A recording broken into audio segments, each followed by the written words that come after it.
Óskar, 4-0 sigur á Stjörnunni í kvöld. Hver er svona þín fyrstu viðbrögð? Ég er bara sáttur með spilamennskuna og sáttur með orkuna sem við lögðum í leiki, sérstaklega varnarlega. Það er svona það sem stendur upp úr og í framhaldinu einhvern veginn þá gerast góðir hlutir þegar að mikil orka er lögð í varnarleikin að þá kemur hitt og það gerir það svo sannlega í dag. Það er rétt. Hvað sem skapaði hana sigur í kvöld, svona heilt yfir frá fyrstu mínútu til enda? Það sem ég segi, mér fannst að vera fyrsta skrif okkar. Við pressuðum á greim til að við tökum boltan og vorum fljótir að vinna hann aftur, fljótir að við eltuð og hundi eltuð út alla völl. Og mér fannst það einhvern veginn það sem skóp sigurinn.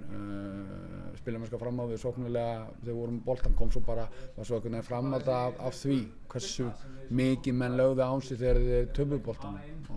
Þannig að það byrjaði í varnarleiknum og sóknarleikurinn kom svo að fylgdi með. Þú gerir svolítið breytingu á milli leikja, gerir núna 4 breytingar fyrir þennan leik. Ertu langt frá því að finna þitt rétta lið?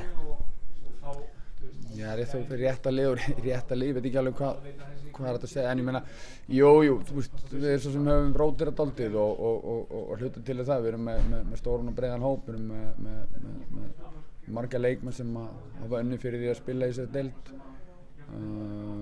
Þau spila mjög þétt, þannig að það er hluta ástæðan, svo koma Njask og þannig að ég myndi halda að það væri svona kannski bara svona eðlileg álagstýring og svo staðreynd að við erum með stóran hóp. Tómas Mikkelsen fyrir út af eftir 10 mínútna leik, hvað gerist þannig við Tómas? Ég held að mér sýnist eins og að hann hafi meiðst á nára, hversu alvarlegt það verður bara að koma í ljós, en akkurat núna lítur það svo sem ekkert sérstaklega vel út.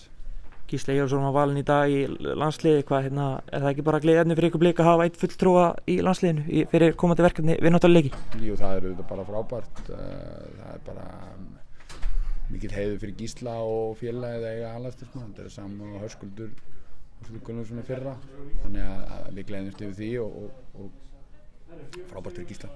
Sölvi Snær fékk ekki að spila út af samning, þið hefðu þurft að greiða Stjörnunni peninga ef hann hefði spilað inn í kvöld. Finnst það ekki ósanngjarnt gagnvart Sölva að fá ekki að spila gegn sínu gömlu félögum í dag? Hvað finnst þér þetta?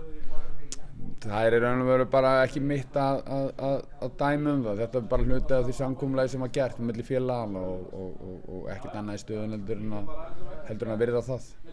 Við framöndan 2 útileikir á móti IA og KA með minnir. Þú lítur að taka margt ákvætt fyrir þá leiki eftir framstöðunni í kvöld.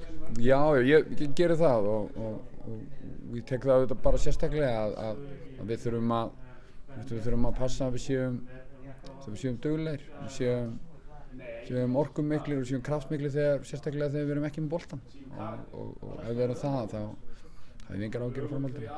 Takk.